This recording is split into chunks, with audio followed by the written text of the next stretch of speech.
Hello, everybody. Welcome to the Abyssal Chronicle. My name is Trick.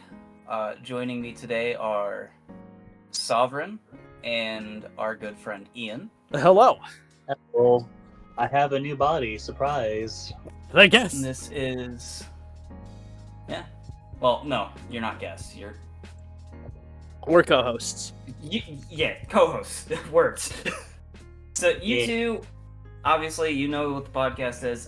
For those of you who might be joining us for the first time, this is the Abyssal Chronicle. We go over topics that just sound fun to us. Like last week, we did a tier list for just fast food restaurants, which was really fun, by the way. It was Fuck Yes. Applebee's. Fuck Applebee's. But yeah, you know, it's fun. It's gonna be kind of like Distractable-esque, but there is no such thing as an original idea on the internet. But today's topic, which we will be starting after a little bit of small talk and going over all of our new stuff, anything that might be new in our lives, is favorite video games. So I think this it will would be be fun. like your top 3, or just your number 1, and going over what is so amazing about it, what you love about that game. Should be a fun one for us to go over. I'm I think excited it'll to be hear fun. the other twos. They already know mine because mine's no secret if you know me. I Anything think Eric new in might yours? have an idea what mine is, but I'm curious Yeah. to see if he gets it or not. I'm curious to see if you guys are gonna know mine. But and Trick, you had mentioned that there's also we will do kind of our big discussion topic will be the number 1 game. But we also have like a pseudo top 3. This is what our choices are. Yeah. So, but yes, no. Should be. Sorry. No, you're good. You're good. No. For I think I don't know if Ian wants to share anything new on his end. It snowed. It's a winter hellscape outside. Yeah, I mean, you say hellscape, but like it's just normal ass snow. Like, no need to make this spin this to look like it's worse than it actually is. It's just normal ass snow, man. Calm down. It's normal ass snow now, but Friday was minus 40 here. I'd say Friday for us was like maybe like 35, 40 with just rain. Like it really was not that bad for us. Oh, you guys are so lucky. Yeah. Well, here's the Hell. thing. Here's the thing, though, Trick. You say lucky, which is actually the accurate thing. But tell that to anyone else where we live, it might as well be the end of the fucking world. Yeah. Yep. To be fair, your guys' state also isn't prepared for cold weather, so it makes Even though we have had literally this has happened every single year, and yet we've never learned our fucking lesson, and that is so annoying to me. Because then it spreads the fear and people panic. And it's just Imagine infrastructure being prepared properly, though. It'd be crazy. Could not be me. You would Could not think be. after 2021, when we had a week of like snow that was like pretty much temperatures that was from like 5 to below, where we had no power, no water, no nothing, the entire infrastructure fell the fuck apart. You would think then they'd fix. Think Oh, with the no. phrase. But they Yeah. Sorry, if But I hey, sound you'll a little bitter survive. than I do. But yes, my audience, I apologize if I sound a little bitter. This is just something that is a personal fucking bugbear for me. Absolutely fair, though. To be completely honest, like, that shit just sucks. Like, they were phrasing it as and I quote, snowpocalypse. He's not wrong. I They remember actually hearing were. about that. The most fucking irresponsible thing to say. And that's how you sow panic in your public.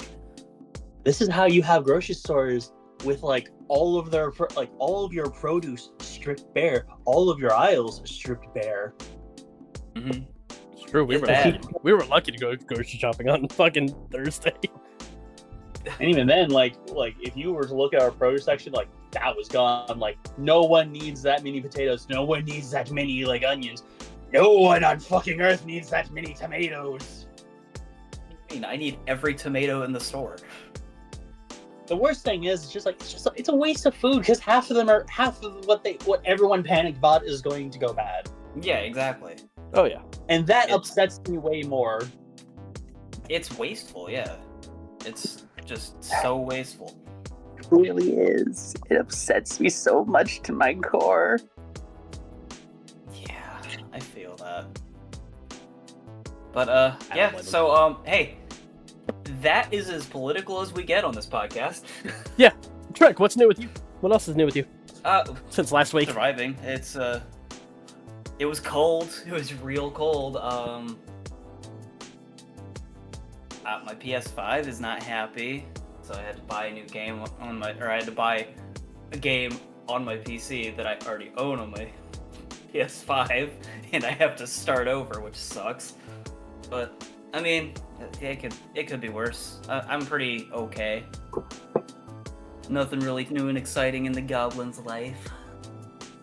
Oh, I actually did forget. There was actually one important thing I did want to mention that was like not my rant aside. I got transitioned to full-time. Hey! Oh. Nice!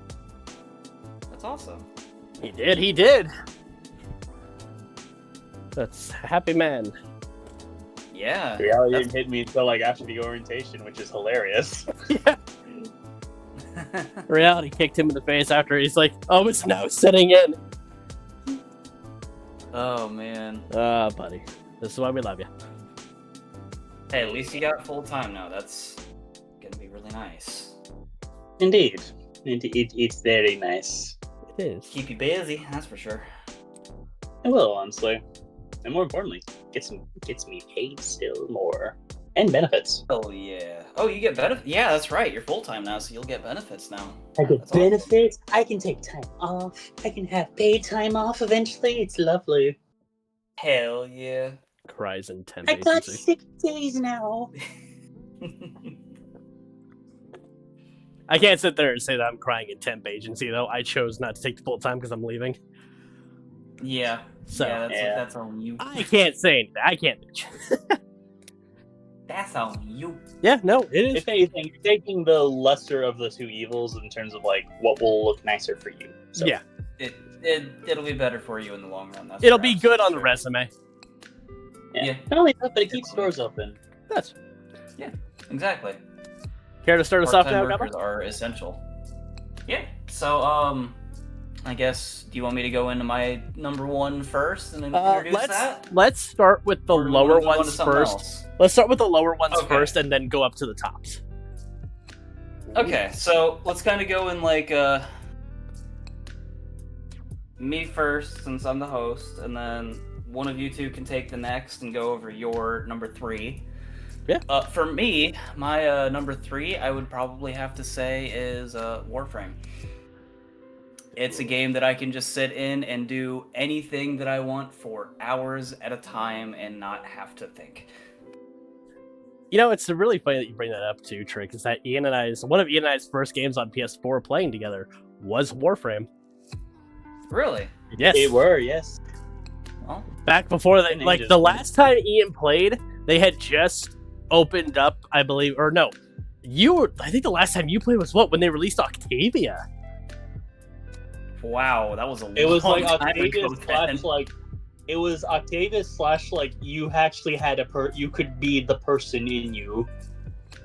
Yeah, so yeah, That, you that, like that was right last at time I played. What would that have been? That was War Within. Yeah. God, that I've was heard a it is long dress. time It's ago. basically a different game now, from what I've Oh heard. yeah, Oh, definitely. Warframe now has like 17 games and 1 in it. Which like We got horrifies me because I We don't know have how a to clone. roguelike. The game has a new start. There's actually like intense story to it. It's fucking insane. Yeah, like that's the wildest thing for me when I was told like, yeah, no, it's like an entirely different game from what you remember. So my brain's like, I can't even comprehend. Dude, we have Guitar Hero. We do. Yeah, we have Guitar Hero and a dating sim. In Warframe. That's right, the dating sim, I forgot. Yeah, the dating sim. I fucking I fucking beg your pardon. Just don't worry Yeah. about it. Just don't. We might. I'm It's- smelling smoke over here from him. Yeah. No, the Warframe is a totally different game since Reb That's took it. over, and she's doing a fantastic job with I'm just gonna drink my tea. it. Probably safe. And Trick, you and I have played Warframe in the time that you and I have known each other. Yeah, but it's been over a year. Yeah.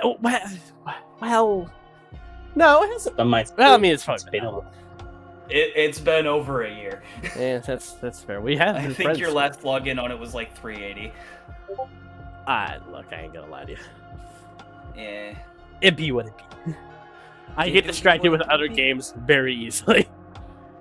I also have ADHD of video games. Yeah. Yes. All right, Ian. Call heads or tails. Give me tails. It's tails. You're next. Oh fuck. How fun. What's your number 3? We're curious.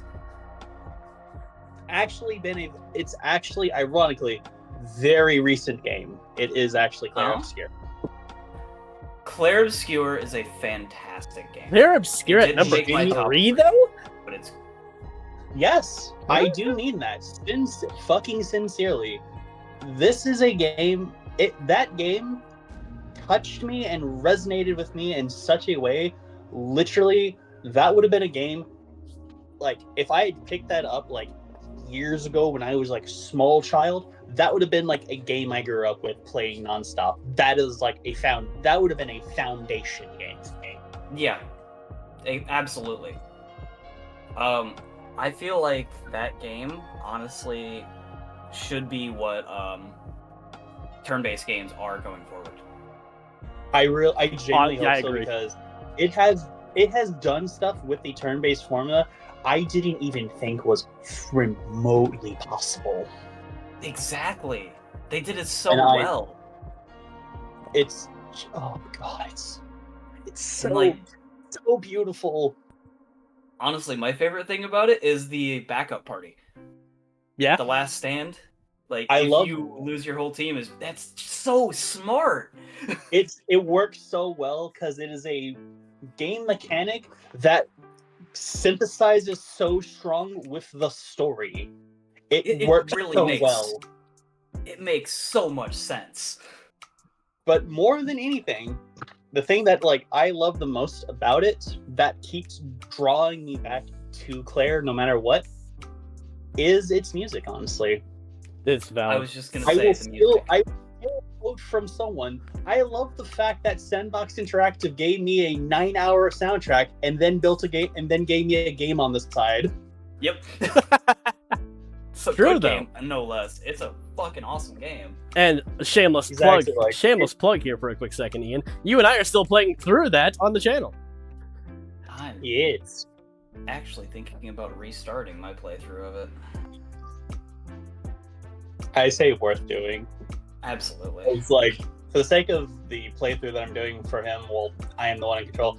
I'm doing it on hard, and oh god, it's so much Yeah. more. I love there's more risk involved playing it on hard because consequences matter. Yeah. Like, I it's have beautiful. to think way more than I was doing before, which was just like, oh, let me just parry everything and win. Now I actually have to strategize, and it's exciting. Yeah, you have to plan things. It's the point where I'm just gonna nuke everything more and just laugh my ass off. Just think, Ian. So, Remember, this is fine. This is in fact happening.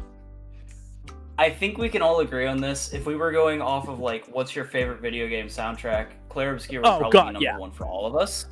Well, Although 14 did just give us the Tom Morello song, so that's really pushing it up there for me. And honestly, I will admit fuck, I this. didn't think about Since 14 when that I has thought shown about up this. on Spotify, I have been listening to Everything Burns non-stop for hours on end on loop. I think I'm at like listen number like 120 or something. I listened can't to it give so you a many quant- times. I can't even give you a quantifiable number. That's how many times I've listened to it. This is the point standing definitely with a that number trick one this is that year. that's going to be Ian's number 1 on Spotify this year. Oh yeah, it's probably gonna be my number 1 on YouTube. There will be Music. something wrong with me if it somehow doesn't. It means that something better released somehow. Which honestly, I'd be Not okay with that because it promotes growth for like music. Yeah, it really does. It really does. The vibe. I mean, Beartooth knocked it out of the fucking park for sure. God damn. Hearing Tom Morello like guitar riffs burns this light in my soul that I forgot how good it feels to listen to that man riff. Oh, absolutely. The dude kicking and screaming back to the early 2000s. The dude redefined what guitar should sound like. I know. And there's a good reason. Also, here is something that will make you laugh. On like a random like shuffled list on my end, I was listening to Bulls on Parade, so I got to hear perfect like Tom Morello stuff, and then it shifted to Everything Burns. Oh fuck yeah. Oh, so good! And it sounds so similar because Morello hasn't needed to improve ever. It's literally just like absolute. It's the most absolute cinema. He's not my favorite guitarist. That goes to John Petrucci of Dream Theater. But he's pretty damn good. Oh god, he's so good. And the best part is he's so recognizable. You know when a Tom Morello is like riffing. Dude's 60 and he plays a guitar like a 20-year-old. Oh, that's so good. It's so incredible. It's just beautiful. Okay. I think we're done gushing over music.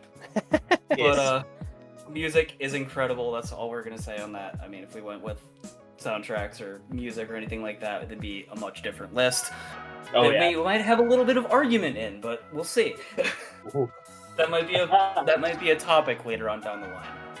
I mean, I think it'd be a good topic later on. That's just me. Topic. Yeah, I think it'd be a fun topic. All right, Eric, what's your number 3? So when you brought the idea up for this, a lot of different games came to mind, and you guys talked about, Everything Burns, everything. I didn't even take 14 into consideration on this list. I didn't either. I don't consider that to be a game. I consider that to be home, personally. Accurate. That's also entirely fair. Also, I feel like if I was going on soundtracks, 14 would have been would be unfair for me to choose because there's so much in there for soundtrack. Well, I mean, it's comparing Soken to like a toddler with a fucking keyboard in front of them. Actually, someone had a very good comparison of 14 recently. Just one last tangent of music. Someone compared it to a music as pretty much an amusement park of like the music of 14 is basically like an amusement park. You have something of everything, and honestly, that's a pretty accurate description. Because it's so good. Yeah, there's a little bit of everything with it. It's so just incredible. We have the whimsical to the badass. Absolutely. And honestly, it keeps blowing my mind. Like, I don't know how it keeps like ramping up. Like, you'd think there should be like either a plateau or a dip, but it feels like it keeps like upping itself. I don't understand how that keeps happening. Soken, that's how. Mashiyoshi Soken. Goddamn, respect that man. Dude's a fucking legend. We love him. Absolutely. If I were to pick number 3. Mm-hmm. It's the thing is that this Gotta top think about it. Going for this top 3, especially trying to decide which one, it was so tough because it was a matter of which one do I really want to put at 3, because there are 3 games respectively that I love that would easily take spot for number 1, but I had to pick one of them. Number 3 for me is Final Fantasy IV. Yeah, I believe that. I can respect that. I'm surprised that wasn't actually your number 1. Yeah, I'm kind of surprised that's not up higher for you. So here's the thing: is that Final Fantasy IV, and I'll explain. Is that Final Fantasy IV, when I was going through such a tough time, it was the game I played, and I resonated with it a lot. Kind of like, for example, Drew resonated with Final Fantasy VIII when it came out because he saw himself in Squall. Yeah. In a sense, I saw myself in Cecil. Or Cecil, however you want to pronounce it. The English VA is pronounced it as Cecil, thus I do so. Bite me.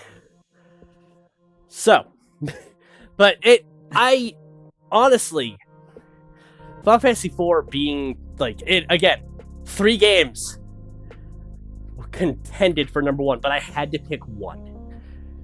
Well, Final Fantasy IV, I will admit, it is my favorite Final Fantasy game. Ian, you know this. Trick, you know this. I could rant about it for fucking hours. But that's why I'm surprised it's not higher. But yeah, there's reasons why it's not higher. And it's because I can openly admit that while it is my favorite game, it does have its flaws. Its story, the first half of the story is great, but then the story kind of teeters off about the midpoint. Oh my That's god, fair. you mean all of my critiques have actually got to you? I'm shocked. And I've accepted the critiques for years. What are you talking about? I'm being facetious good there. But no, I will admit that the game does have its faults. It's not the greatest Final Fantasy game. I personally don't think 7 is the greatest Final Fantasy game, but that's a topic for a different... that might be my next topic. But regardless... Overrated games? Because I love 7, but I recognize that it is way overrated. Yeah, we'll see what happens. You'll see what it my will probably come off as a hot take. I think 7 is broadly fine. I mean, that's fine. It's an acceptable game. Yes, but I know the fact that me just calling it broadly fine is in of itself a hot take. Yeah. That would probably get me crucified in the streets as a Final Fantasy fan. I'll be standing right there next to you for saying that Final Fantasy VIII is not that good. I know people, Final Fantasy VIII. I know people defend 8 by saying, "Oh, once you get the junction system, it's like all good and shit." It's like, no, but like I need like a comprehensive guide to even understand how the fuck it works. The game shouldn't need a single system to save the entire game, in my opinion. It shouldn't. I'll say this: I respect the ambition of what they were doing with the junction system. I think they overachieved a little too much. That it is a very hard barrier of entry to get into, considering how important it is to the entire game. I can agree with that. I would say Final Fantasy VIII, probably my least favorite Final Fantasy game, but has my favorite character in Rinoa Heartlily. Yes. I know it. But let's save the Final Fantasy talk for another time. Yeah. That can be another topic. That's another topic in and of itself. That might be my next topic. Who knows? That's fair. Something else might come up while I'm listening to Distracted while at work. All right, Trick, back to you. But Trick, we were forgetting the best character of Final Fantasy VIII, though. Yeah. Greg. The Doom Train. Oh, yeah. I thought you were going to say Angel, the dog. I thought you guys were talking about Greg. Greg? Greg. Oh, yeah, Greg. Can't forget about Greg. Greg is everywhere. Greg is eternal. Greg is eternal. All right, Trick, back to you. Greg. All right, my number 2.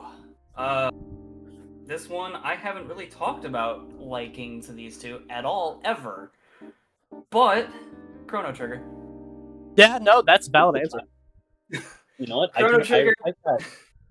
We don't need to talk about Chrono Trigger. Everyone knows what Chrono Trigger is. It's like one of the best games ever. Because it's just so good. And it's like, what, 96, I think? I think so. I'd say historically important. Very historically important. It's, I think what kind of brought the flawless transition between combat and turn-based, or like movement and turn-based combat.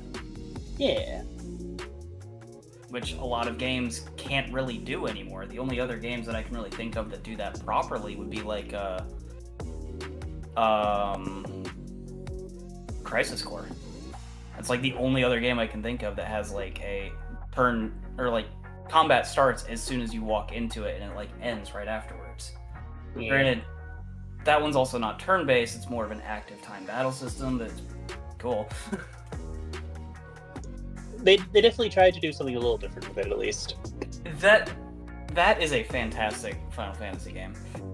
Yeah. I honestly have some of my favorite characters from like that specific part of the 7-verse. Yes, I know you're Zack, Angeal, Geonosis.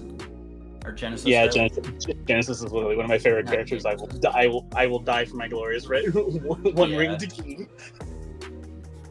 And the fact that he just constantly quotes Loveless. It's so good. I love him. He's so good. But yeah, my number 2, Chrono Trigger. It's a good answer. I haven't played it in Don't- years, but I need to play it again. I will say this: if we ever decide to put Drew on this for the hell of it, don't get him started on Chrono Trigger. Yeah. Dude. So what you're like- saying is immediately get him on Chrono Trigger. Yeah, pretty much. Yeah, if we want a whole episode on Drew's love of Chrono Trigger, that's an episode right there. So I have an idea for that then. We pretend we're gonna do an episode with it, like a topic with it. Invite him on. It's just Chrono Trigger. Yeah, honestly, It's just him talking honestly, about Chrono Trigger. Chrono Trigger and Final Fantasy VIII, get him talking on those, so we just have to walk away. Yeah. Yes, welcome to Chrono Trigger Chronicles with the subject of Chrono Trigger. Ooh. featuring Chrono Trigger. Honestly, though, Chrono Chronicle wouldn't have been a bad name for a podcast. Chrono Chronicle. Yeah, well, yeah, it probably would be. It would be a pretty good one, yeah. Thinking about it. All right, Ian, what's your number 2? Now I'm curious. Yeah. I will go back to what I would say. I will go back to original stuff. What I said with Flick Claire of what I consider a foundational game, a game that I grew up with. It really kind of shaped a lot of my interests and likes. Even like where I even look towards as a story writer in terms of like what kind of themes I will gravitate towards me. Final Fantasy X. Valid. Not only Very. that, but it was, for me, it was not only one of the first games I personally got and played a lot, but it is the game that got me and introduced me to Final Fantasy as a whole. Without it, I probably wouldn't be the person I am. That's fair. And honestly, that is a fantastic game to introduce yourself to this series in. It really is. It has probably my favorite Final Fantasy song in it, in To Xanarkand. Like Xanarkand, there's like so many good stuff. It's just such an incredible game. It's an incredible story. There are very few games that make you like feel emotional from the get-go, and that one does a great job of it. Also, it had one of my favorite portrayals of a summoner class-esque character, period, in the form of Yuna, and how her and the Aeons like interacted. It is something I have always like gravitated towards. To anytime I've made any sort of summoner, I look to her basically as reference points than any other motherfucker around, effectively. Yeah, that's fair. I mean, they did a great job with her as the summoner, I feel. Like genuine home fucking run out the gate. Yeah, it was absolutely just incredible. Now, X2 on the other hand. I'll even say this: I actually like X2. I am actually one of the few people who do actually like that game and think it's not as bad as people give it. It's a good game, don't get me wrong, but it's just... Are there a bunch of like half-baked ideas in that game? Yes, there are. Does it try to do a little too much? Also true. However, I still enjoy it. Mostly because it thematically makes sense for that world of, here is a game of 10, you have a place that is like perpetually an endless cycle of death and misery, and now you have the grieving process of what do you do when you can finally are allowed to be free from like the inevitability of death, when you can finally start moving on from grief itself. Like in an emotional chord, it does make sense, even to the point of it being a lot more lighthearted and admittedly goofy compared to like the more serious tone that 10 establishes. And I like it because in a way it's like it tries to do something different, and I respect it for doing so. Yeah. Like, it did a great job doing something new, something interesting, but like at the same time, there is a reason it's like not one of the loved ones, because it tried to do way too much. Which I think is again like I understand like and a lot of the stuff that they tried to cram in doesn't work, but I still respect them for at least attempting to try. And ultimately, I can't hate X2. I enjoy it for its more lighthearted, for the fact that it is like attempting to for what it represents. I respect it, and I can never be mad at it. Yeah, I can completely agree with that. I think its only problem is sequelitis, where it just feels like it has to do a billion other things. It overwhelms itself, and it hides what's a truly good game underneath it all. Which I feel like is partially not its fault, considering there was like 1,000,001 like story threads it had to tie up for the fact. So I don't blame it basically. Yeah, exactly. We can accept it for what it is a good game that just had way too big of shoes to fill in trying to come up after 10. Yeah. Oh man. So, do we want to go into my number one? But we haven't even hit my number 2 yet. All right. Oh, right. Sorry. You forgot about me. Hey, you're not here. What do you mean? Where am I? We're getting older. Who am I? I mean, we're getting older. All right, hit us. What's your number 2? See, now this is where it gets hard, because this is where the true toss-up hits. And honestly, now this is just me. I think we should throw an honorable mention before we hit number 1. Yeah, we can do an honorable mention. Throw an honorable mention. Because I can throw an honorable mention up there. Oh, I've got my number 2. Too. My number 2 game, this is where it got really hard to decide because it was such a toss-up. This was a foundational game for me.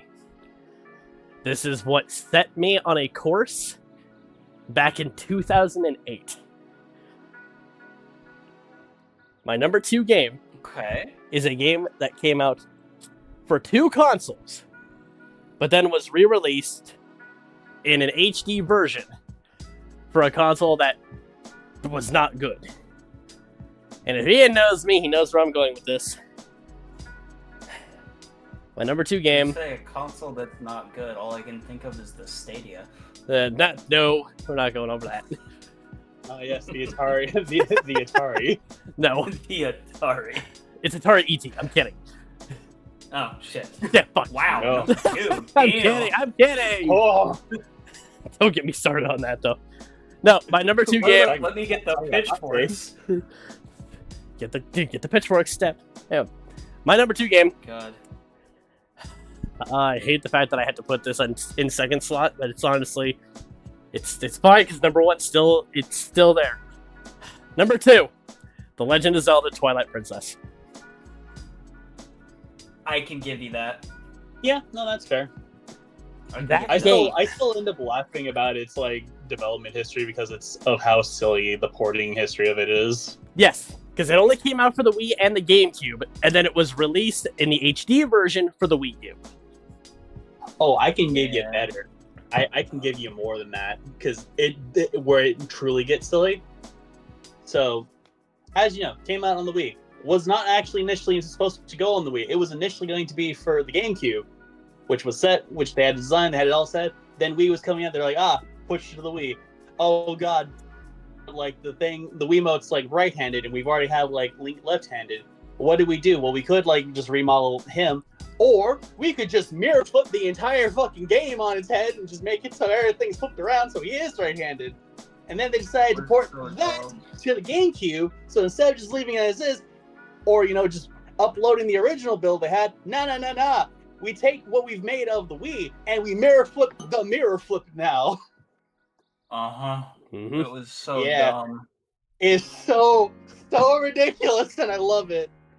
Yeah. Twilight Princess on the Wii is the only game in the entire series where Link is right-handed. Mm-hmm. And it is, because of that reason, the only one I've never been able to play. Yeah, And they only made him right-handed because the Wii has to be is a right-handed dominant like controller. I completely forgot that Skyward Sword exists. Never mind. Cancel that. I mean, Skyward Sword might as well not exist. Well, like the only thing about like Skyward Sword I even remotely remember is Girahim and only him.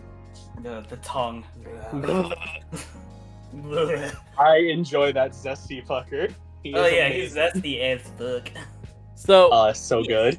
The reason why it is such a foundational game for me is that I had played it when it obviously released and back in 20 years ago. Do you feel old yet? Yes. Can you feel the claws of Yes, death? yes, I can, and I hate it. Clinging to your Um, side? But it was man. such a foundational game for me because I remember playing it for the very first time and everything. And I had both the Wii and the GameCube version, but I love the GameCube version more because it controlled way better. Mm-hmm. That and also the Wii version was waggle to win. Yeah, You know. definitely the waggle to win. Yes. But it, I still love the fact that canonically Ganondorf was defeated by a fishing rod. yes, he was. Yeah. So it was such a foundational game because back in 2008, it's where I had met a friend that unfortunately I no longer talk to them because they had disappeared for God knows how long. They were making like a fan story, kind of like post Twilight Princess and everything. And I was watching those videos, and it inspired me to start making writing my own little individual little story about well, what would happen if somebody went actually into the Twilight Realm itself instead of obviously staying in the World of Light. That was my first book I ever wrote,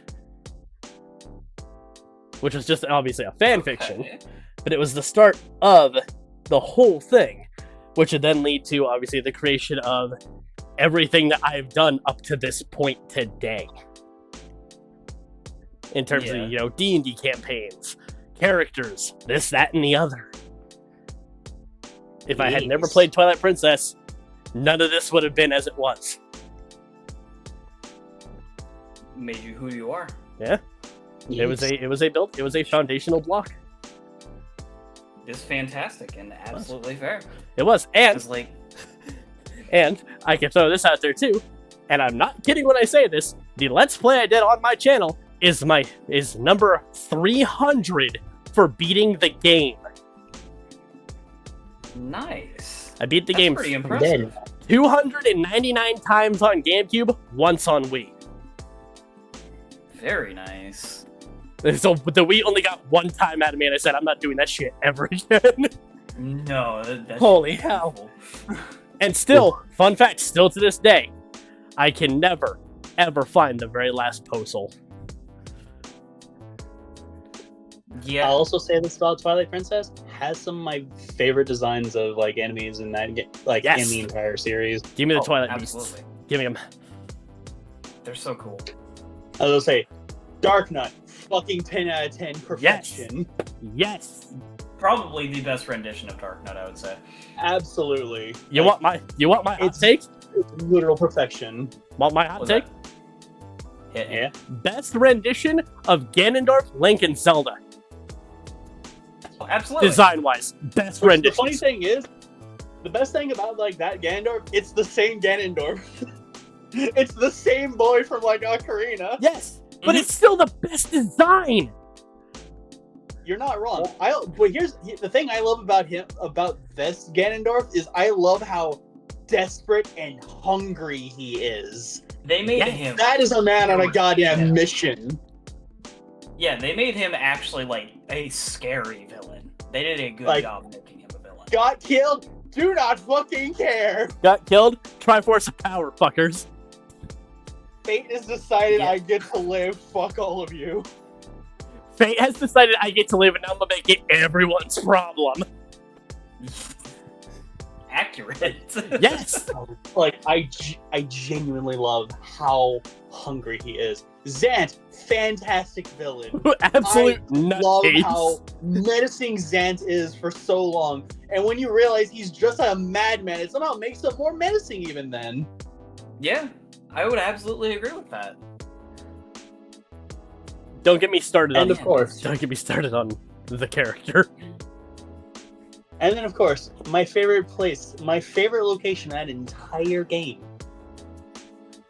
the Arbiter's Ground. Yes. That's fair.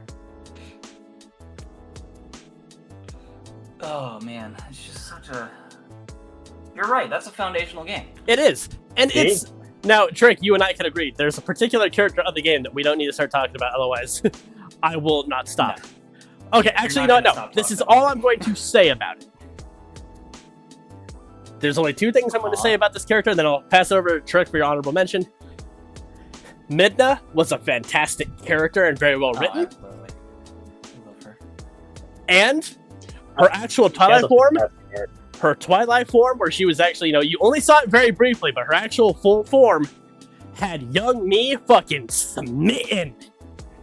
Are you saying you had an awakening? Yes! He discovered something.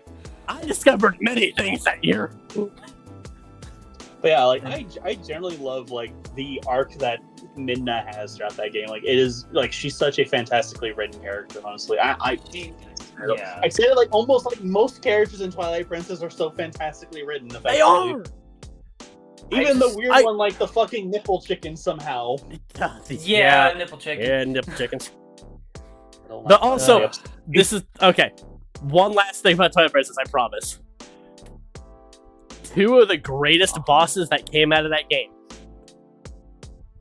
The Death Blade in the Arbiter's Grounds. Ian, you know the one I'm talking about.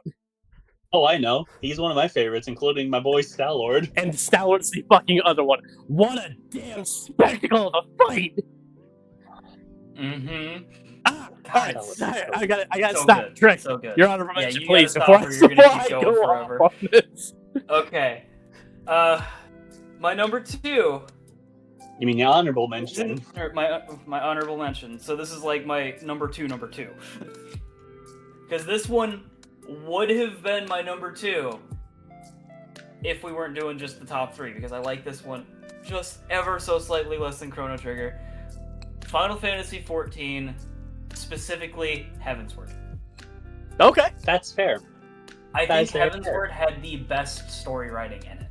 And coming off of the travesty that was A Realm Reborn, that A Realm Reborn has when I did it, 151 filler quests between it and the start of Heavensward. I agree. I remember all that filler. There's still a lot of filler now. They shortened it down to like 30 quests. Which is fair. There is still some that could be shaved off more. Yeah, they really could shave off a lot more of that. But it used Heavensward is where I fell in love with the series. Or not in the with the series, with the game. Yeah. Final Fantasy XIV Heavensward introduced the, in my opinion, best class in Dark Knight, which is the first and currently only tattoo I have is the Dark Knight symbol. I don't think you've shown Ian that. I don't think I have. I'll have to find a picture. Send it to the group, whatever. Yeah. I'll say you can DM it to me after this. We've all played it. We all know like what it is, how important it is. It's like So the original Final Fantasy XIV obviously failed. A Realm Reborn came out. Yeah. A Realm Reborn came out. That was also good. But, like, Heavensward is what really just brought the game into being what it should be. There's a reason, like, Heavensward kind of became the Final Fantasy meme, effectively. Yeah. There is a reason. It's the poster boy of that, like, the 60-day trial meme, effectively. Yep. It brought the series in, or not the series, again I say the series because I consider it to be so many different games in one with all the expansions. Because each expansion is a game. Like, it's just, it did such a good job. It did so incredible, and it has my favorite fucking fight in it. Ooh, which one's yours? I need to know. Nidhogg's Rage. Yeah, valid. That's a good one. Answers makes me cry every time. Answers is a good one. I if it didn't exist, that would be my favorite one. But I'm such a sucker for I have such a massive heart on for the Warren Triad. Yeah. Sephiroth's music is just too good. I just can't. Fiend is an incredible song, but it really is. Like, the thing with that fight, Nidhogg's Rage, I started raiding in Heavensward.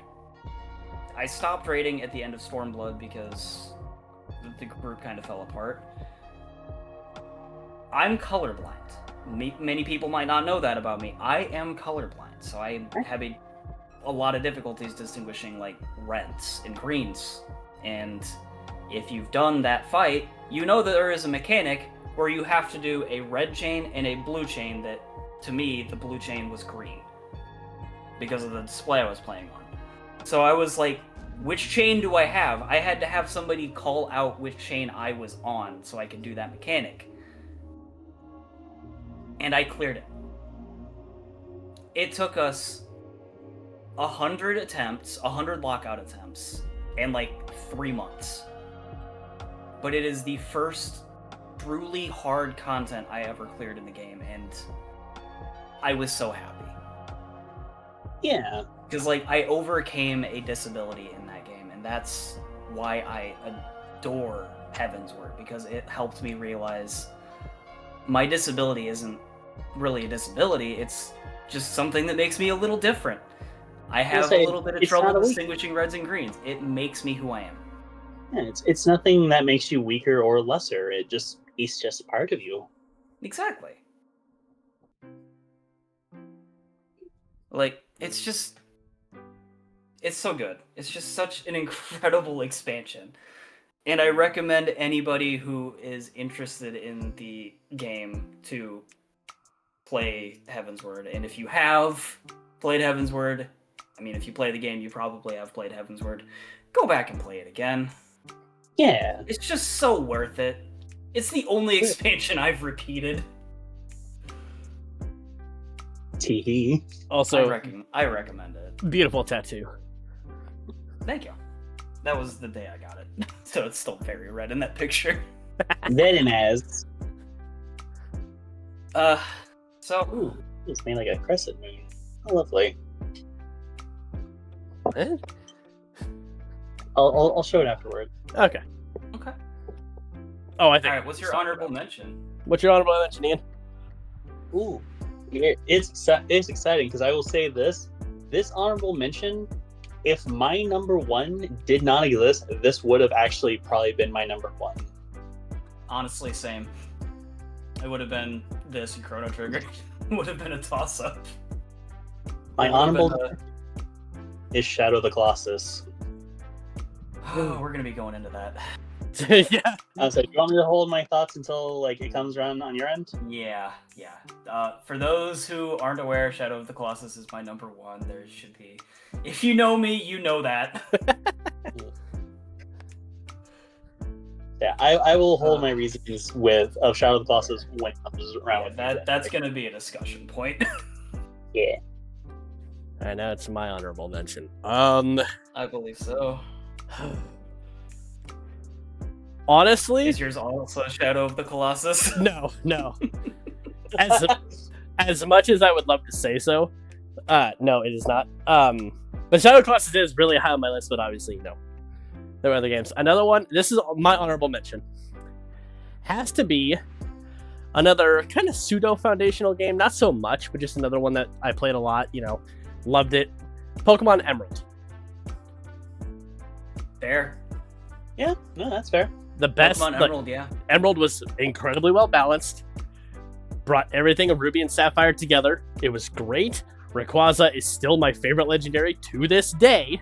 I still have, I'm not kidding, my Blaziken and my Rayquaza from Emerald in the Pokebank right now. I have them. I've had them for years. Yeah. It does feel like it is the most like the pseudo definitive game of Gen 3. Of one. Yeah. Well, that Yeah, and also absolutely. it had the best Battle Frontier. Changed my mind. I'm just gonna say gold. Gold and silver. Fair. The OGs, not hard gold, Now- gold and silver. I didn't play those. I'm gonna do this part for you, Trick, because I know we'll be going into Shadow of the Colossus for a fucking minute. Oh yeah. Let's do your, obviously, because we know what yours is going to be. Let's do Let's do Ian's. mine last. Yeah, that's because there's gonna be some words on that. The Shadow of the Colossus, we all have some feelings about that Talking game. each other about Shadow of the Colossus. Yeah. Shadow of the Colossus, I mean, I could do like an entire episode on that alone. Oh, hey, Shadow Trick. of the Colossus is one of the most important games ever. Hey, Trick. What's up? Remember that thing that you had me do to see if I knew it? Uh-huh. Want to see if we can do it again? If you remember what I'm talking about, that is. I'm trying to remember. Send it in the group. I'm trying to remember. Yeah. Okay. Yeah. I'm sorry. No, you're fine. You're fine. Potato brain. There you go. I just typed it because you had me do it, and I got it off. I got it through memory. Do you want me to do it? No. Let's see. I mean, if you want to do it, you know what? No. Yeah, Trick. Let's see if you can do it once we get over to you again. Okay. Okay. Yes, Ian, you're number 1. I'm so glad you asked. Because this is a game that I would say is yet another foundational game. Is in fact a game that I owned different copies of at different times. Like there would be a time I picked it up once when it first came out. Way younger, when I barely understood games. Thought I was bad.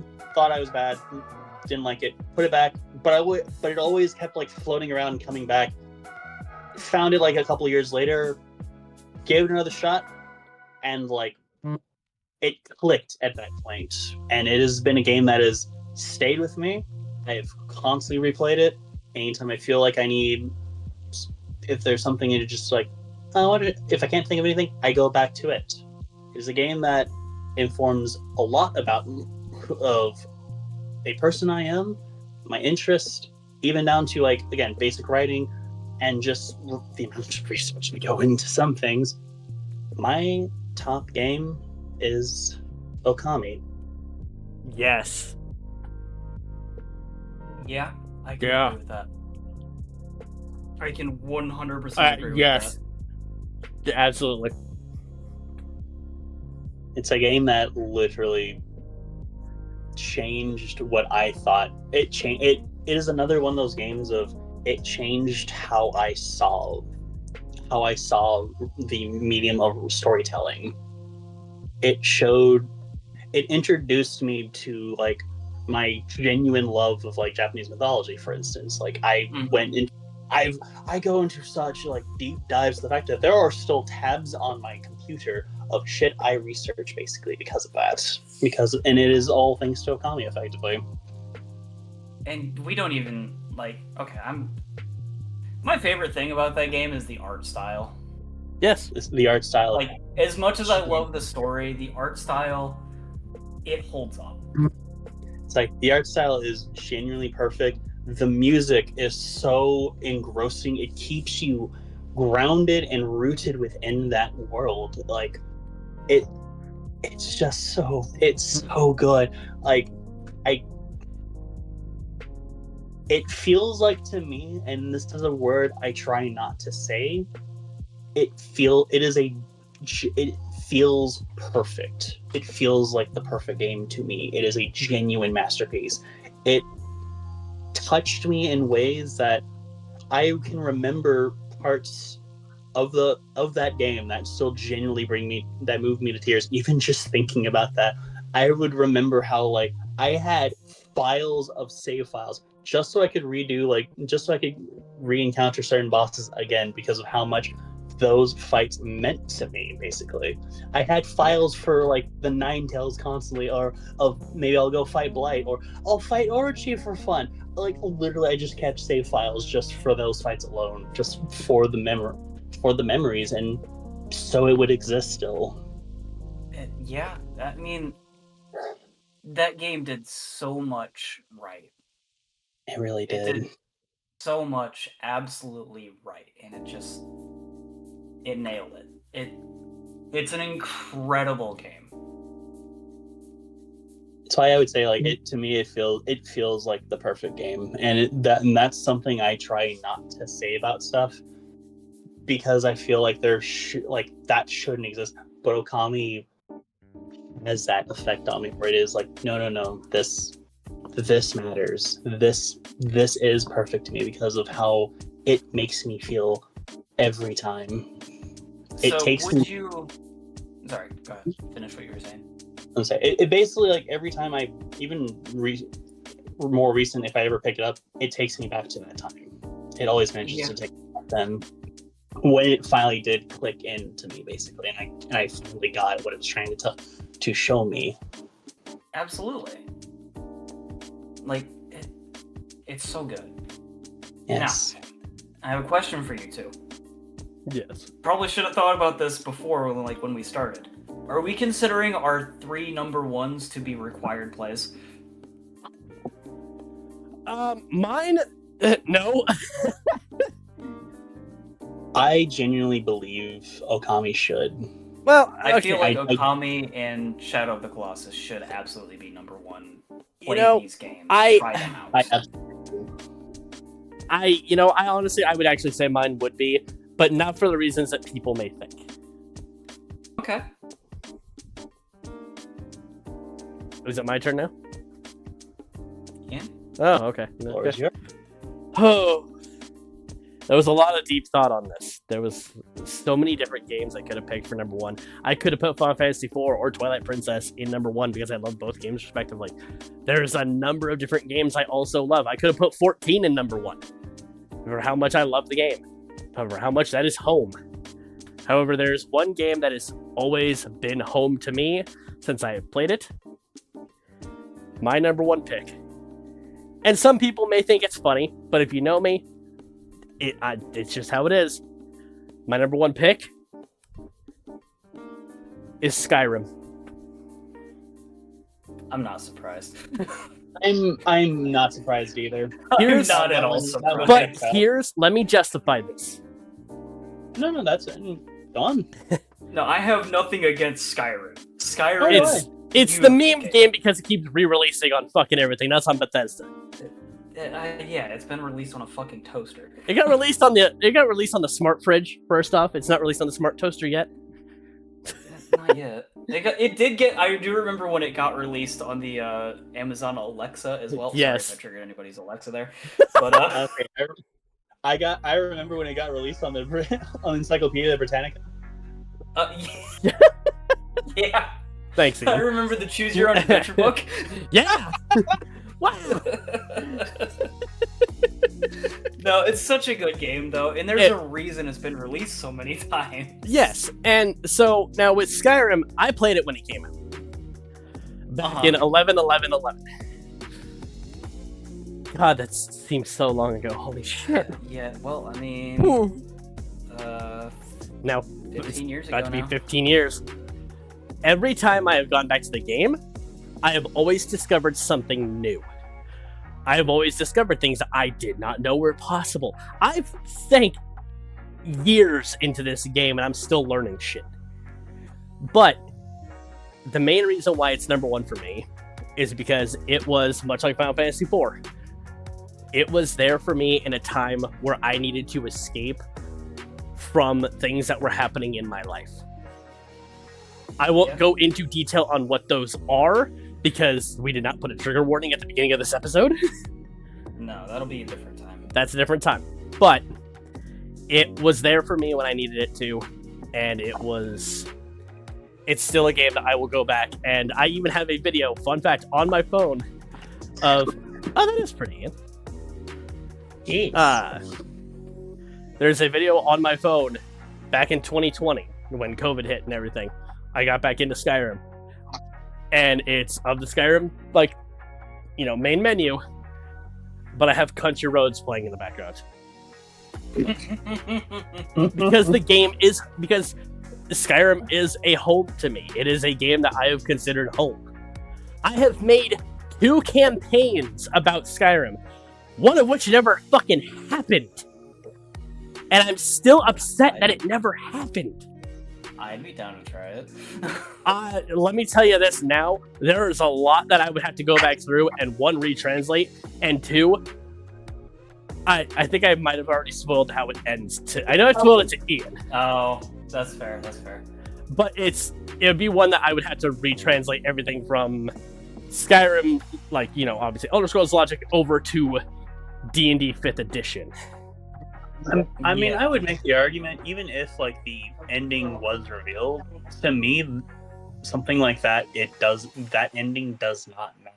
What matters because things is could happen. the journey. Yeah. Yeah, the thing is with D&D, the journey is what's the true game. The You know, destination like- doesn't really matter. Like calling an orc a meanie butt face and then watching his friend get his head blown off. Exactly. Watching his entire body just turn into white. Yep, pretty much. It's yeah. the friends are traumatized along the way that matter. Perhaps Oh god. the friends were the trauma along the way. But yeah, so my number one pick, Skyrim. That was a hard toss-up between... I guess I never really gave an honorable mention, did I? No, you didn't. Well, Yeah, you I just guess... kinda This was your glossed honorable over mention it. Well, yeah, you know, okay. Yeah, If I had, we're if dumb. I had to do an honorable mention,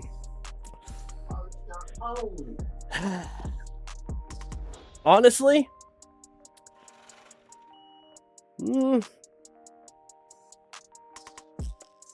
Yeah. no, my honorable mention was Pokemon Emerald. What the fuck are you talking about? Hold on. Oh yeah. Yeah, that's what I was saying. Yeah, that's right. I was like, wait a minute. We're dumb. Hold on, I brought about Pokemon. What the fuck? Just putting you on the spot over here is what we're doing. Hey, hold on, wait a minute. Wait a minute. Well, we're getting. You mean it? Who are you? Anyway. All right, now here's Anyway, where we're talking about Shadow of the Colossus now. this is all I'm gonna say real quick before you guys start on that, because yes, I have my bits on it, and then Trick will go to the fun bit that we mentioned. I'm going to silence myself so you two can go off. So have fun. Yeah. Do you want me to go over the names first, Eric? Because I know all of them. Oh, well, yeah, you know what? Let's go ahead and do that bit. I have a list pulled up because I Okay. wanted to see. All right. So, Are you ready to be scared of this? I mean, if you love the game as much as you say you do, this should not be a surprise. Go In for it. order, we have Valus the Minotaur, Quadratus the Taurus Minotaur, Gaius the Earth Knight, Phaedra, Aquus Prime, Avion the Delta Phoenix, Barba the Goliath, Hydrus the Sea Dragon, Kuromori the Wall Shadow, Bossaron the Storm Echo, Dirge the Sand Tiger, Celosio the Flame Guardian, Pelagia the Great Basilisk, Phalanx the Trail Drifter, Zenobia the Destruction Luster, Argus the Sentinel, and Malice the Grand Gigas. Yo, That's not a surprise. I have played this game 500 times. I know everything there is to know about Shadow of the Colossus. I have played it so many times. It is a foundational game. It is the game that, again, got me through some dark shit, like with Eric. I will specify it got me through my parents' divorce. It was the thing that was there for me. It is the first game I ever beat on my own without a guide. Yes, I beat it before Mario. Which I think that in and of itself is kind of impressive. yeah. Like, this game is everything to me. It spawned the last great secret mystery, which is where we had data miners finding all this information and all these unused areas in a PS2 game. All of this information that should not have been there, did not have to be there, but it was there. And we were able to explore it and find out what the final mystery was. And then we found it out with the release. It was like they just gave us so much more than we wanted. So much more that we needed to see, and it gave us closure into what the true, like, game ended up being. It's like, I could go on for hours about Shadow of the Colossus. It is such an important game to me. It really is. And I think, to me, what hit me the most about it, since as you've probably noticed, the linking threads of like games that have like affected me, is the emotional core. Unlike other games where there's like these, it's like all this bombastic, it's loud, it's grand, like grandiose and whatnot. I enjoy how Shadow of the Colossus is quiet. It is oppressive, it's lonely. You feel so isolated. I Yeah. love that. Up until I played that game, nothing ever gave me the feeling of like what it felt like to truly feel that oppressively alone. Like And going in places where it's like I feel like I could not belong here. I enjoyed that. Like there is this grand air of mystery, like this ever prevailing sense of like morose and melancholy, the constant theme of death and grief that kind of recycles with like the main character and the woman he's trying to bring back to life through effectively a deal with the devil, effectively. I'm And not fully convinced that I say the is devil thing in a helpful. quote unquote. I mean, in deal quotes with the affection. devil is definitely like the best way to put it, but I Yeah. don't feel that he is. I don't feel I that think- Dorman is truly evil. I think Dorman cares about Dorman's. He cares about his own self-interests. Yeah, And if he is He willing, and absolutely if that means allowing someone doing the work for him to accomplish those self-interests, yeah, he'll let it happen. and to be fair, he also does bring her back at the end. He does truly like fulfill the deal. Yes, So like, He he's just- not all evil. he's not. No, Sure, like I he said, I would say takes like, over he is- Wander at the end of the game and kind of like condemns him, but he does. He does. He allow says what he him- does.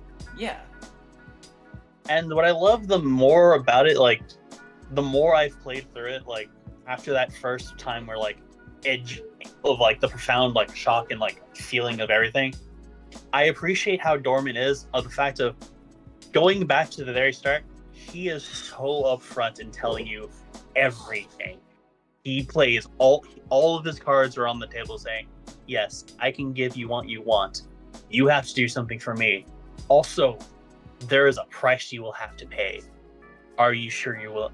How high of a price are you willing to pay to get the thing that you want?" that's so well written. They do a fantastic job of making the Forbidden Lands feel forbidden. As you said, you feel like you don't belong, and that's amazing. It's like it's so well done. I love the game. I will always love it. And of course, it has probably the one character that has stayed with me and has never like made me feel about any never made me feel the way I have towards any other character before, outside of one more recent instance for how similar, and that is Agro. Yeah. They made me care about a horse. The only other presence you have with you, who is with you, he is never judging, never says anything. He is just there with you. He's just a horse. And then at the very end, they have him die. They make you believe he is dead. And Malice's song does such a good job of capturing that raw anger and emotion that you feel. Like, it's such a punch in the heart, because it's that point of like, you have now officially lost the only person you know, the only friend you have had in this miserable journey, and you have nothing left. And it's so heartbreaking. I cried when that happened because I genuinely believed he was dead. And I think the last hour of the game just captures that feeling of hopelessness perfectly. it genuinely does. Even to the point of, after everything that has happened, when Mona survives, Onder is like sealed into like a child, I cried still. But what made me sob, like basically broke me, was seeing Agro back. Seeing him He come back, cried. yeah. That broke I me. cried like a Genuinely. baby my first time. It was just... It's such a... There's no other game that has ever made me feel like that. It's just... like games that can make me feel. I constantly relate it to Shadow of the Colossus of, all right, but how, like, I'm miserable. I feel miserable. Are you making me this miserable though? Nothing has ever come And close. very few games have made me the closest. The only game there have been 2 games, 3 technically, that have gone really close to that emotional, like, melancholy and misery. Yeah. Based on endings and choices. Ghost of Tsushima, where again, I had to watch a horse that I fell in love with and my friend die. Yeah, the horse I that got you name at the beginning. PTSD despair over that. Yeah, And- that's the only one that had the same feel to me. And its ending genuinely had the ending choice genuinely had me sobbing in tears. My wife had to comfort me because of how much I didn't want to make a choice, a single choice I did not want to make. Yeah. Claire Obscure, need I say more of how much like Mm. of an emotional roller coaster that game is? Yeah, that was a punch in the soul for that one. And the last one, if I can remember correctly, that has made me feel so just that I think I needed a moment was Final Fantasy 16. Of its entire, like, most of that story is this emotional misery threaded with hope of seeing something good for more misery to come and take that hope away.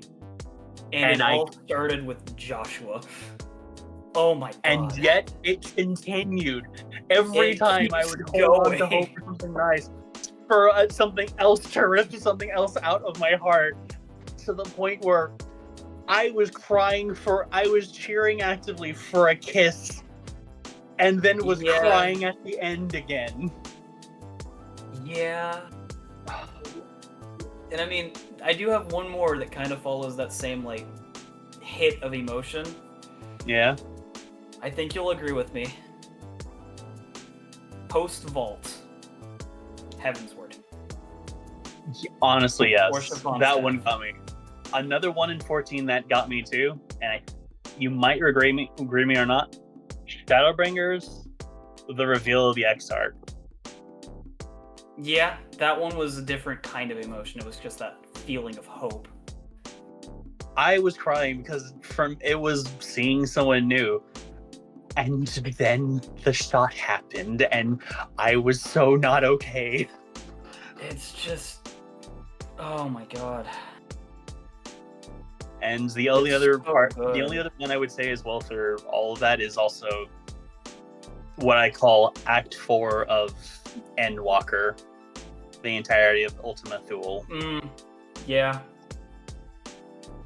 All 3 of those instances of 14 have never made me feel okay, and it always makes me feel so emotionally vulnerable. Like, I will just say, I don't think, well, I mean, we're forgetting about Dawn Trail as well.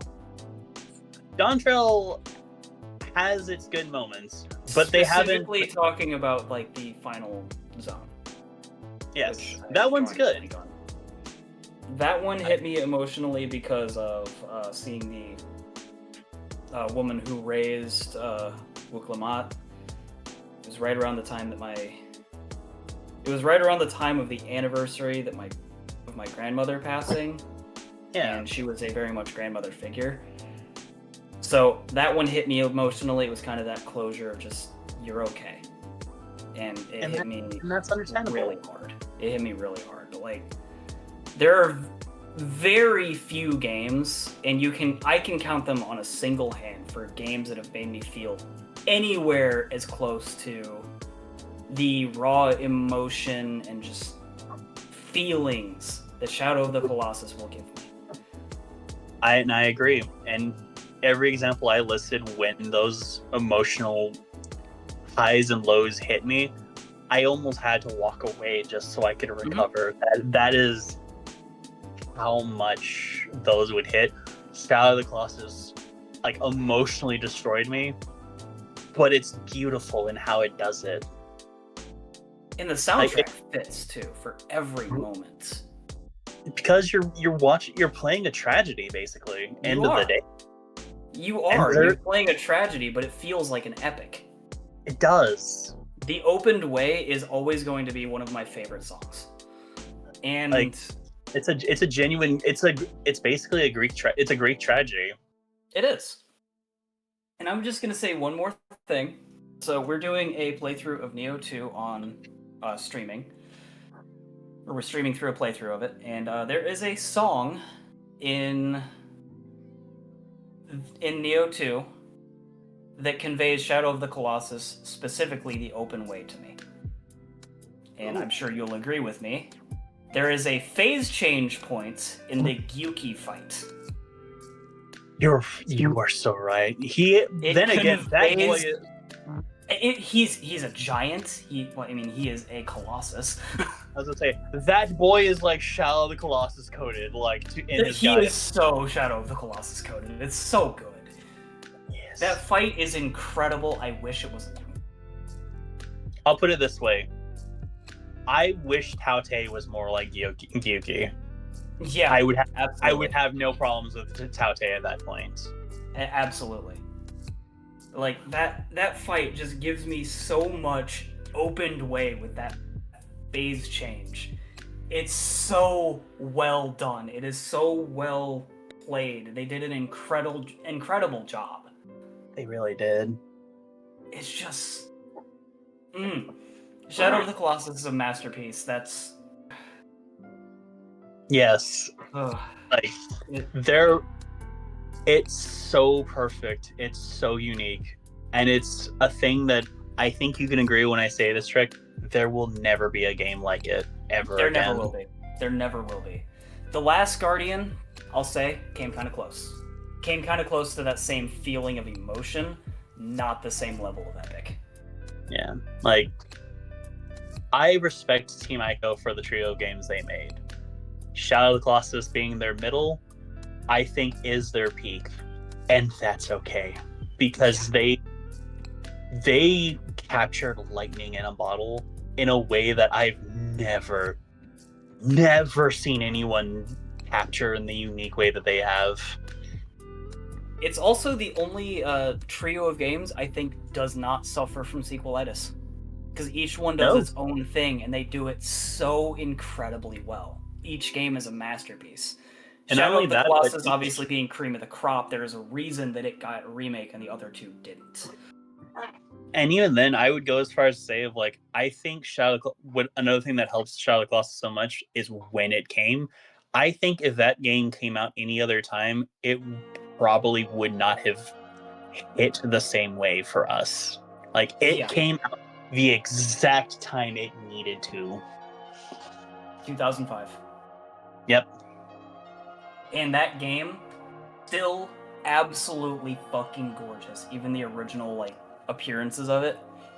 I still have my copy. I still have my PS2 copy of that game. I still have mine in a box. I still have the case of it. As with, do the I. manual and everything. It's a collector's piece. Yes. I think it's one of the few games that earned its PlayStation Greatest Hits. I agree. I absolutely agree. That game is... It's always going to be something to me. It is a masterpiece. It is a masterpiece work of art. It doesn't feel like a game more than it is like you are literally seeing art in motion. And there's one other thing that we haven't even mentioned yet. There is very little dialogue in that game. You only hear a voice when you need to. It is the only dialogue is only from Dorman. Most of it is from Dorman, yes. Yeah. Dorman, who I affectionately call the Grand Master of cryptic bullshit. Yeah, absolutely. And that man loves saying shit in the most vaguest way possible. He does. It's so good. Man. Thy next foe is lives rent free in my head. Thy next foe, yep. It's just that game gives me chills in the best way. It really does. It tugs and plucks strings in my heart that it it always manages to hit the same way every time. Like it always takes me back to every single moment. Like be it like the raw, like the sense of awe of like seeing certain colossi, the fear I might like, the fear from what Celosia would give me, for instance. Yeah. Like every emotion I could think of, I always feel I'm brought back to that exact first time. Always. Looking up at Barba and just realizing that you have to get up there is... How do you tackle something like that? And Wander is a small boy who does not know how to use a fucking sword. He really And does is not. guided by the sword of the ancients to just slay these monsters. These guardians, and releases Dorman back into the world, becomes possessed by Dorman, gets pulled into the well and destroyed and resealed, and it's just... And I think actually there is one thing we are missing that adds to the oppressive, isolated, melancholic atmosphere of the Forbidden Lands of you do not belong here. I love how wrong it feels killing the Colossi. Yeah. I love the moment they die, you instantly begin to feel like I did something wrong. The second you kill Valis, you just realize, what have I done? Especially when you realize, outside of like Dirge, Celosia, and Zenobia, all of them are just minding their own goddamn business. Gaius is asleep until you walk up to him, and then he does get angry. Gaius is the first to actually attack you. Yeah. But again, it's that case of like, most of them are either like attacking you or either defending their home, or basically defending their home or themselves. Mm-hmm. Outside of the main three who are like, no, I'm coming for your ass at hunger. Valis takes like 2 swings at you and tries to step on you, and then shake you off. Those are his attacks. Quadratus is literally like running away from you. Yeah.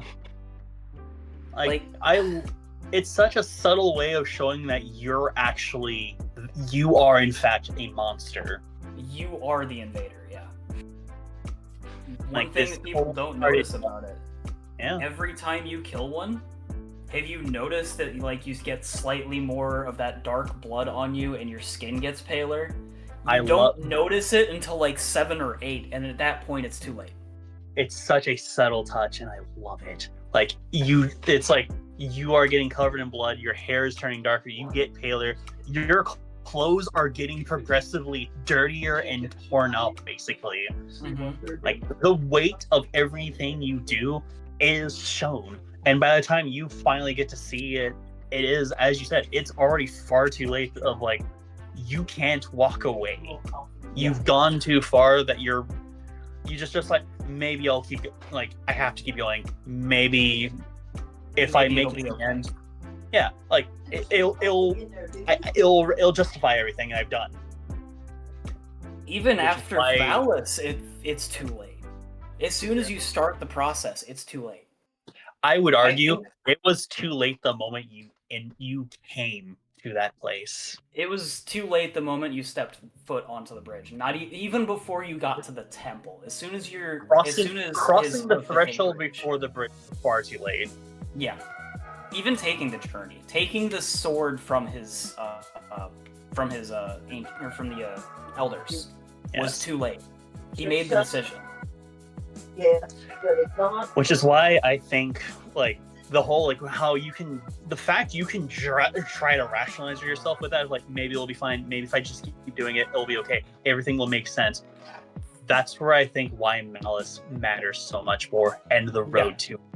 Taking aggro away from you is the permanent reminder of, like, if you had any doubts that you were not somehow the hero or you were not a monster, stealing aggro away from you makes you realize that this was for nothing.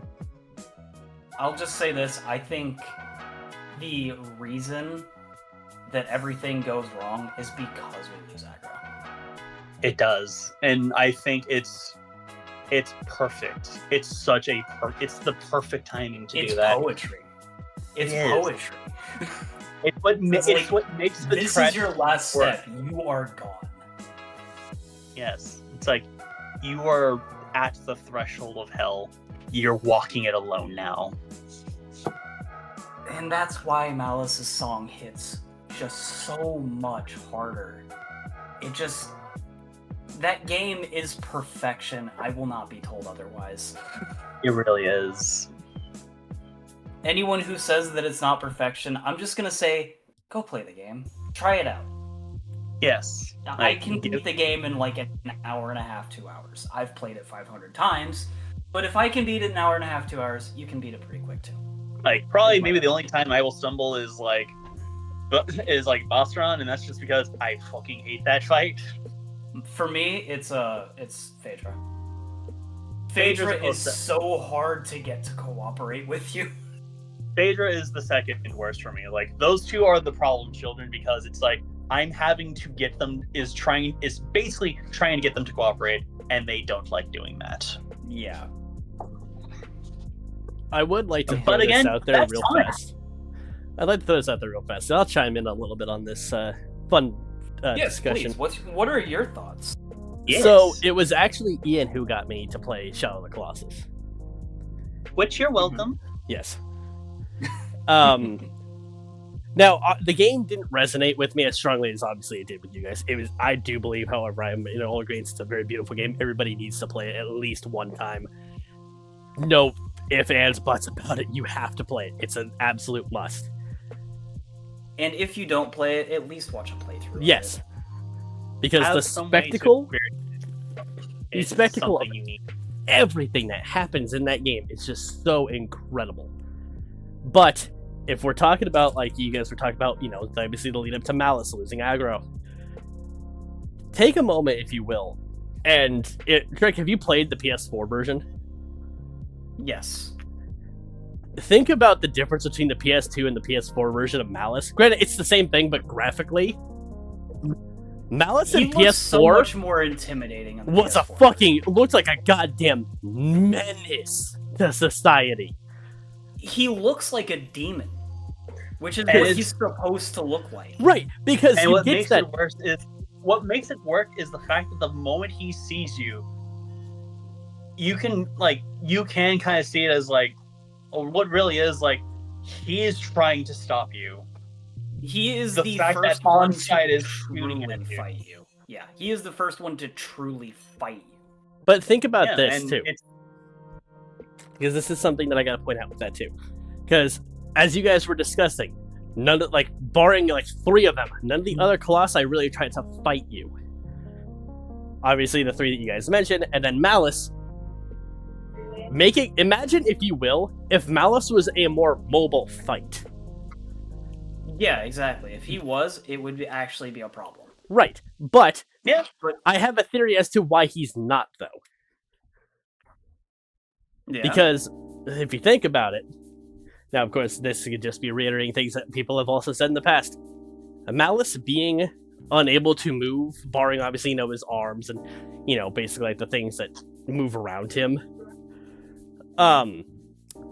Malice not being able to move, he is the final colossi.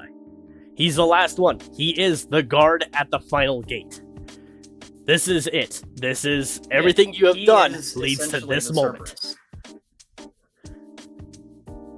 And that moment where you are basically having to, one, get to him, where he is throwing fireballs at you to try and stop you. He is everything that the Colossi have amounted to. The final guardian at the gate. This is, if you get past him, like you guys said, even stepping foot, taking the sword from, the Elder and everything, there was no going back from that point. This was the definitive, you do this, you are not you any longer. That's it, you're done. Yeah. Ooh. And by this point, you are also so bloody and your skin is pure white at this point. So you know that at this point, the last step to losing your humanity is killing Malice. And here's something I've just realized with Malice when you just mentioned, you reiterating the imagine he was more mobile. It's like, I think the fact that he isn't mobile is intentional. Because when you think about it, the last obstacle in your way is someone who can't even walk. You're fighting something that is effectively paralyzed from the waist down. Something that is desperately fighting you for its own survival. Yeah, I was going to say one more thing. One more thing with that. There is one thing we haven't mentioned about Malice, and that's the fact that when you finally get to him, he's no longer throwing fireballs at you. You're crawling around on his hand. He's just looking at you curiously. He's not doing anything because he already knows he's dead. By the time you reach him, he already knows he's lost. The only time he ever really starts to truly fight you at that point is when you're finally about to start stabbing him into the head, because it is just it's all he can do to try to get you off of him. It's the last line of defense. He is the final fight for a good reason, and they did such a good job with him. The thing I love the most, there is always a detail amongst the Colossi I enjoy. A very subtle detail, and is why I enjoy the fact of what makes it feel like, no, you're actively murdering. You are a murderer. It's the only time they are ever aggressive or start actively moving to try to get you away from them is when their eyes turn orange. Yes. Which Malice and I think Dirge are the only two that are orange eyes right off the bat. Yeah. Ian, have you seen Dirge because he's hunting you? Ian, have you seen the PS4 rendition of Malice? I have seen it. I have. I have played that one. It is so, and think about the not only the area, but think of the atmosphere of fighting Malice himself. It's storming. You're fighting him in a thunderstorm. Yeah. I think the most striking thing is when you get up get up over that first ledge and see just these glowing eyes in the distance, just this dark shadow in the rain, and then the lightning strikes behind him, and you see the sheer size of this beast you're about to fight. Mm-hmm. Yeah. And it's it's so majestic. It is majestic. And again, where the tragedy comes is when you realize this is something that cannot move. You are effectively committing murder against someone in a wheelchair. But a wheelchair that has no aggro. Yeah. Because you just lost aggro, you don't care. You feel like you really don't it on Malice. You do. You absolutely do. That's what makes the tragedy so much worse. Is the moment aggro's gone, you see Malice, and your only thought is kill him because you blame aggro's death on him. Mm-hmm. Which again continues to make you the monster, because in your own blind rage and grief, you are killing a disabled creature desperately trying to defend itself. For me, it was at all 15 fights up to Malice where I'm doing this for mono. I'm giving myself up for mono. As soon as you get to Malice, that changes from this is for mono to this is for aggro. The moment the moment they take aggro away, I would say whatever justifications you had are gone, and whatever goal you were saying this is what it's for, gets corrupted because of that. Yep.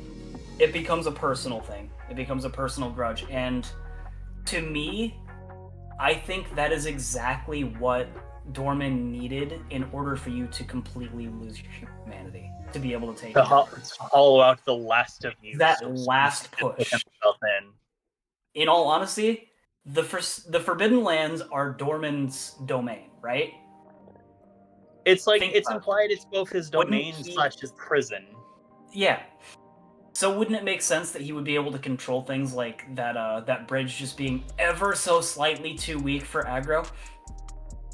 Yeah, honestly, we can blame Dorman for that, even though Dorman, I think, is truly not evil. I still think there are things that he's doing. The way I've interpreted it is at that point, if it is Dorman doing stuff like that, it is because you've collected so much. You've been able to kill off so many things that have most of the Colossi at that point fragments and vessels of his soul brought him like closer to how he actually is. That has given him enough strength and agency to actively start interacting with the world in ways that you would not realize could be him. Yeah, and they're gonna be so subtle. You're not gonna notice them until like your 4th or 5th playthrough. Yeah. Just things that are different that shouldn't be. It just feels wrong in a great way. It's why, like, the reason why, like, I initially equated him to a devil, because effectively what you are doing with him, your deal with Dorman, is very much a Faustian bargain. Yeah, absolutely it is. Man. Okay, we gotta stop talking about Shadow of the Colossus, or we're gonna go all day. Now, hold on. Before we stop talking about Shadow of the Colossus, I want something for all three of us. Your favorite Colossi. My favorite Colossus? Oh. I know what Ian's is. Oh, you're asking a tough question here. I already know what Ian's Colossi is. Alright, you two go first. I have to think. Ian, go on. It is honestly Kuromori for me. Kuromori's a good one. He's my boy. The lizard boy. Mine is honestly between two. And I can't decide to pick between one or the other. It has to be, it's one of these two. They both are contender for first. Gaius, Abion. Actually, there is one more there's fair. two more that are tied for me beyond just like Kuromori. Mm-hmm. And they make sense for me, which is Valis and Malice. Literally the two book. It's the first one you meet, and it's the last one you meet. I would honestly say it's between those two for me as well. But fuck. I think I have to go with Gaius, because that was the first point of like, we're no longer like, we now realize that you're a threat, is what Gaius is saying to you. Yeah. We know you're a threat, we are going to stop you. Yeah. It's so good. Like, I love the subtlety of how it starts to flip the morality on its head by letting you figure out or never realize you were actually the monster until the end. Yeah. I will also throw this out there as one last little bit.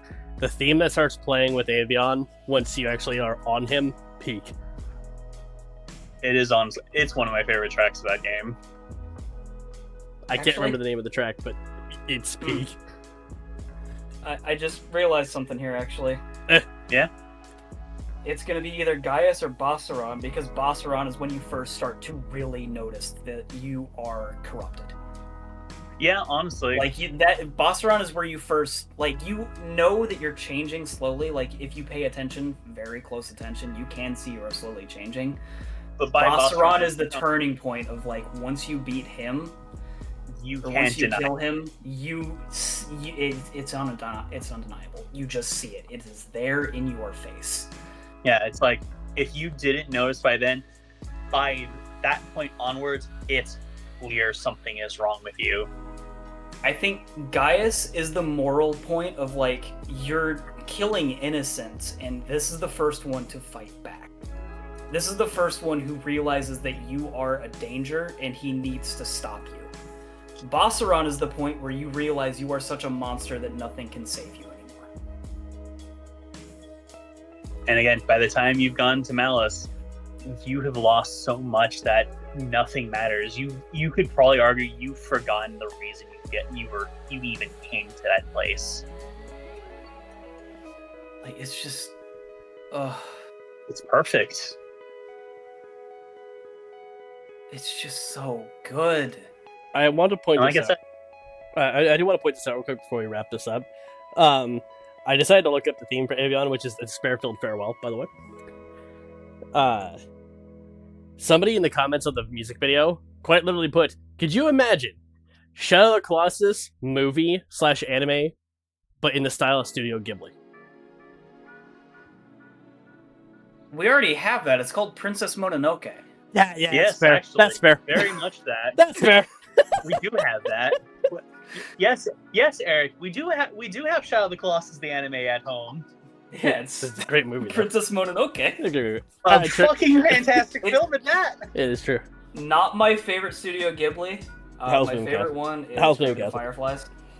Oh, Moon Castle Grave of is the Fireflies, so such a good. heartbreak Grave of the for us. Fireflies is the movie I watch when I want to cry. Yeah, accurate. Shadow of the Colossus is the game I want to play When I want to cry. All right, Trick, wrap us up. Yeah. Well, I thank you very the much for joining us, it says- everybody. I put the recipe in the thing. You know what to look.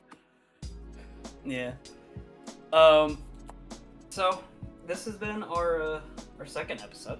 It is. This was Yes. a lot of fun going over our favorite games, and we talked so long about Shadow of the Colossus because we all have very deep feelings about that. I want to point out Yeah, that it was That game is 40 minutes. Incredible. Yeah, 40 minutes of talking about one game. And we Like, and here's the thing, we could have gone longer. Oh, I know. I could full have well. gone. I have made it very clear to these two. I could talk for endless amounts of time about that game. I've played it so much. One of these days, we're gonna have to sit down and actually do a playthrough of it Oh, fuck I yeah. would be down for on my channel. Without a because doubt, I'd it's- be down for it. Oh, hell yeah. I would love to have you two with me on that journey. Hell Just yeah. Let's do it. experiencing again. It's just so good. But we have to stop talking about it, or we're gonna keep going. So I think for next week, I'm gonna have Ian host next. Very well. So bring your topic for next week. You can give us a little spoiler if you know what it is. You can give us a little heads up of it, or whatever. Especially if So, it's yeah. something that we need to actually think about and discuss. Yeah. Otherwise, if you it's can something we need hold on to preparation it. You can hold on to the topic until we get to the day. Yeah, exactly. You can hold on to it as long Yeah. as you want to. But if it's something that's Yeah. hey, like the tier list or obviously what we did today, that I would say give us a heads up so we can actually plot something. Yeah. I'll give a heads up, no worries. But this has been the second episode of the Abyssal Chronicle. You can find me on Twitch at Trick Harlequin. That might be changing soon. We will hold off on that for now, though. That's really the only social I have. Oh, Trick Harlequin on YouTube as well, but I don't really do much on that. You will see me basically hanging around with these two, floating around like the veil-tinged madness that I am. We adore that. It's true. Yeah. And you will find me at Thunderstar5758 across most social media platforms: Blue Sky, YouTube, Twitch. Those are the big three. Yeah. Well, anything else to add, anybody? I think I'm good. I got nothing else. Okay. Well, thanks for joining us, everybody. We will see you, I guess, next week. Chaos Brains.